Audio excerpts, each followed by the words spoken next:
senhor é filho do pastor presidente da Igreja Evangélica Assembleia de Deus em Curitiba.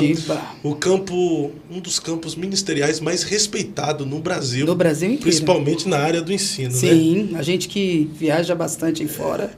O senhor, em algum momento, foi favorecido ministerialmente ou de alguma forma por ser filho de quem pastor? Fui, claro que fui. Ele responde assim, né? Com uma naturalidade, com uma verdade. A gente não pode ser falso. Verdade, pastor. Essa falsa. Ai, não. Porque não teve nada a ver. Espiritual, né? super Nenhuma espiritual. ligação. Claro que tem. Né? Super. Meu pai sempre me tratou diferente. Meu pai sempre me tratou diferente. Com indiferença. Eu estou aqui porque eu lutei. Claro que tem. Né? E isso não serve só para a minha história, que, no caso, hoje, meu pai é o pastor da igreja, como qualquer outro obreiro que está na igreja, que tem o favorecimento de... E isso não é pecado, porque a gente está falando aqui de um favorecimento lícito, né? Feito debaixo de um temor de Deus. Né? Você não vai indicar ninguém ao ministério que você não conhece, você não viu a sua trajetória, então é alguém que está ligado a você. Sim. Agora, aqui entra um diferencial.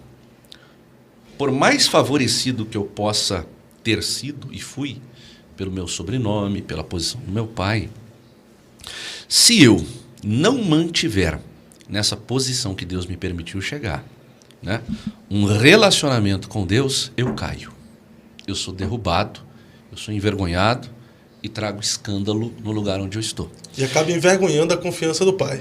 Também. Aí a gente já entra, né, na vergonha que a gente traz para a família. Verdade. Então eu sempre digo o seguinte, eu teria vergonha de chegar na igreja, ser chamado de pastor, porque meu pai é pastor, e não ter o respeito dos membros da igreja como um pastor. E todo mundo olhar para mim e dizer, esse aí, ó, é pastor porque o pai é pastor. Não prega, não ora, não jejua, não consagra, não evangeliza, não faz ação social, não é crente de verdade. Então, eu sempre digo o seguinte, o problema não está no favorecimento. O problema está na sua dinâmica primeiro, como crente, porque é mais importante ser crente do que ser pastor. E depois como obreiro. Então, eu louvo a Deus, hoje eu estou na iminência de uma mudança, de uma transferência para um outro país, né? E nessa transferência saio com a consciência de um trabalho para o reino de Deus, desenvolvido nesses anos que Deus me permitiu estar aqui, independente do sobrenome que tenho. Né? Então, falando aqui mais uma vez, favorecimento existe. Claro que existe. Né? Eu seria aqui um hipócrita. Já sofreu críticas por causa disso? Eu sofro a todo momento. Interessante, eu sou engenheiro. Né? Se o meu filho se tornar engenheiro... Sou engenheiro, teólogo, mais o quê? Não, por enquanto eu parei por aí. Eu tive uma época na minha vida que eu fazia ciências contábeis de manhã, engenharia à tarde e teologia à noite. Aí as ciências contábeis eu fazia na Federal do Rio Grande do Sul. Parabéns para quem é contabilista, porque aquilo não entrou na minha cabeça de jeito nenhum. Nossa. Aí eu fiquei só na área da engenharia e da teologia.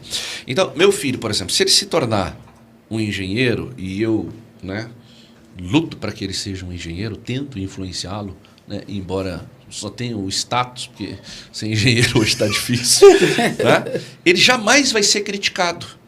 Ah, você é engenheiro porque teu pai é engenheiro. Agora, se você no ministério se tornar um obreiro, você vai ser criticado. Então você precisa estar preparado. Eu estou preparado para isso. Eu sou criticado a todo momento. Você é pastor porque teu pai é pastor, você chegou onde você chegou porque foi teu pai que te colocou lá. Aí eu sempre lembro essas pessoas. É verdade. Eu posso ter chegado em alguns lugares que ele me ajudou a chegar. Mas eu cairia no segundo dia se Deus não estivesse confirmado aquilo que ele deu para mim. Uau, isso é verdade. Trocando em miúdos, é um nome, não te mantém, te leva até determinado lugar. Levar. Exatamente. Mas não mantém. E a gente é prova, a gente já viu a história de muitas sucessões ministeriais no mundo todo, né?